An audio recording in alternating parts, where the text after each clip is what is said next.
नमस्कार दर्शक बंधु ईस्ट इंडिया जानी किचन को आपण मानक बहुत बहुत स्वागत।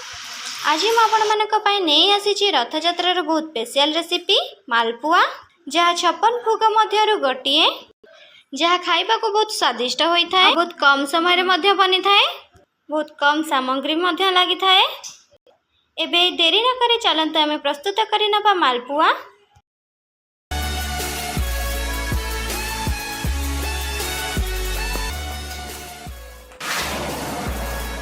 बनैबा आवश्यक होतिबा सामग्री गोटे कप मैदा को नहीं, गोटे नड़िया को कोरी नहीं, स्वाद अनुसार चीनी को नहीं, गोटे कदली को एमती पीस पीस रोल करके काटी नहीं, किछि चीना बादाम को भाजिकी ताकू एमती दुई फाड़ करी नहीं मो परे ताकू गुंड करी नेबी, किछि पान भंतुरी को नहीं, किछि गुजराती को गुंड करी नहीं।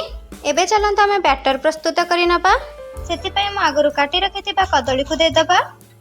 एबे आमे चीनी को दे दबा। एबे आमे कदली आ चीनी को भलो भाबे चकटी नबा जेमिति कदली पूरा पेस्ट हे जिवो। मको हाथ रे चकटी छी, आपण चाहले को ग्राइंडिंग भी करि नै परिबे। देखो तो हमर कदली आ चीनी भलो भाबे चकटी हे जाई छी, कदली पूरा पेस्ट बनि जाई छी। एबे हम सेतिरे मैदा को दे दबा। मैदा को भलो भाबे मिसाई नबा।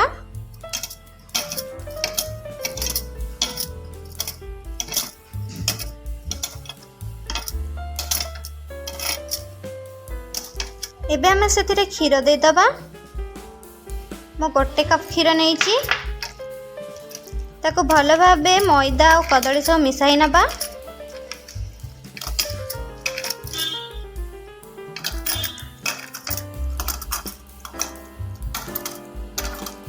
एबे हमें से अल्प अल्प करी पानी दबा।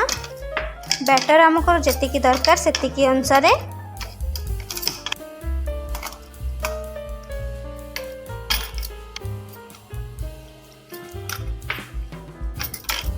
बैटर को आपण माने बेसी मोटा बा बेसी पतला करिवेनी, मीडियम साइज रे करिवे।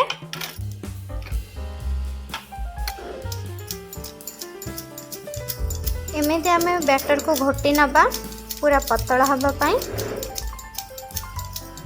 यदि आज रेसिपीटी आपण मानक भल लागिबो प्लीज मो चैनल ईस्ट इंडिया जानी किचन को सब्सक्राइब करि नेबे, पाखरे थिबा बेल आइकन को क्लिक करि नेबे, जहा द्वारा मोर नुआ नुआ रेसिपी आपण माने प्रथमे देखि परिबे।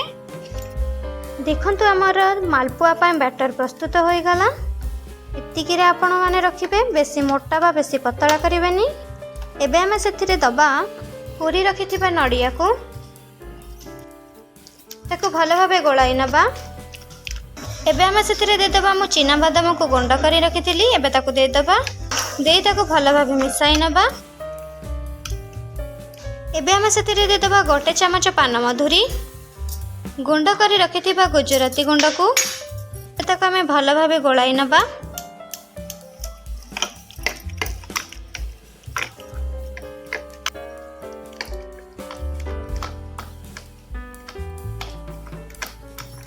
देखंतु हमर बैटर प्रस्तुत होई गला।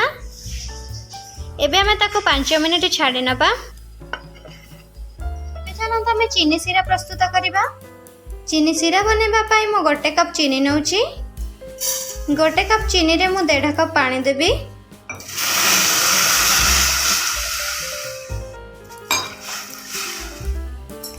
एबे चीनी और पानी को हमें भलो भाबे मिसाई नबा।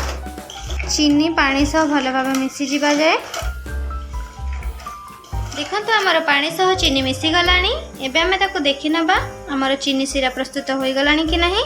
एमिति सीरा हमर हाथ को अठा अठा लागी गले हमर सीरा प्रस्तुत होई गला। एबे हम सेथिरे गुजराती गुंड को दे दबा। एबे हम गुडणी दे ताको छाड़ी नबा। मालपुआ प्रस्तुत करबा पई म गोटे कड़ाई को गरम करी नै छी। एबे हम सेथिरे रिफाइन तेल दे दबा। तेल गरम होगा पाई हमें ताको किछि समय छाड़ी नबा। देखंतु हमर तेल गरम होई गलानी। चला हमें बे मालपुआ प्रस्तुत करि नबा। मो एठी डंकी सहायरे मालपुआ बनाउछि, आपण माने चाहिले गिना मध्य यूज करि परिबे।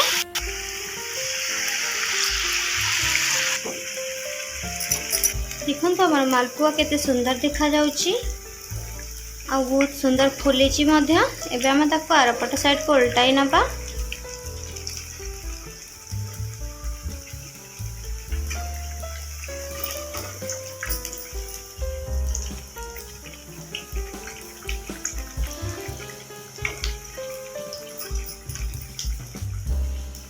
मालपुआ आमर गोल्डन ब्राउन कलर हवा दरकार। मालपुआ को आपण माने सीम आंचरे करिवे नहले मालपुआ सिजिबो नाही, परटा हे जीवो भीतरटा सिजिबो नाही। देखंतु आम मालपुआ रा गोल्डन ब्राउन कलर होई गलानी आउ मालपुआ सिजी गलानी मध्य। एबे हम ताको बाहर करि नबा।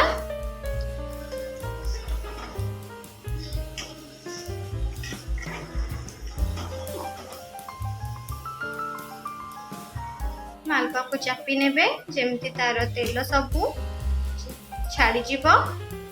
हमें ताको गोटे प्लेट को बाहर करि नबा। जो मालपुआ को प्रस्तुत कर रखी थिले ताको हमें सिरा रे दे दबा।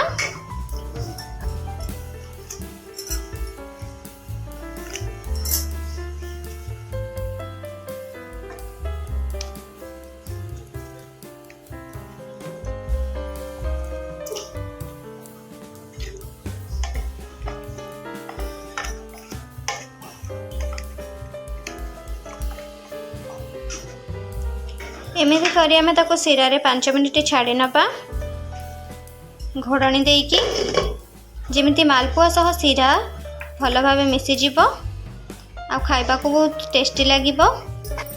एबे आम बाकी मालपुआ को भी बनाई नबा। एमती ए प्रोसेस रे आम सब मालपुआ को बनई नबा।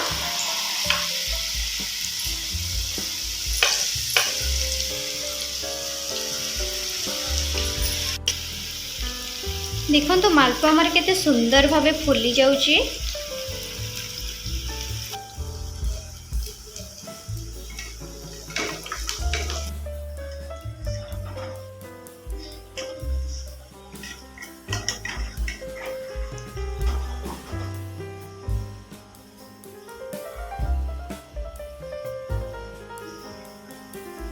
एबे मैं बाकी मालपुआ को भी सिरा रे दे ऑब्जेक्ट करि नबा। जदि आज रेसिपीटी आपण मानक भल लगी प्लीज लाइक करेंगे, आपण फैमिली एंड फ्रेंड को शेयर करेंगे। एपर्यंत जदि मो चैनल को सब्सक्राइब करना प्लीज सब्सक्राइब करने। मो रेसिपीटी देखि बहुत बहुत धन्यवाद। ताले आज से बंधु मैंने पुणी देखा अन्य एक रेसिपी रे। सेते पर्यंत आपण माने भलरे थांतु। आसुची टाटा।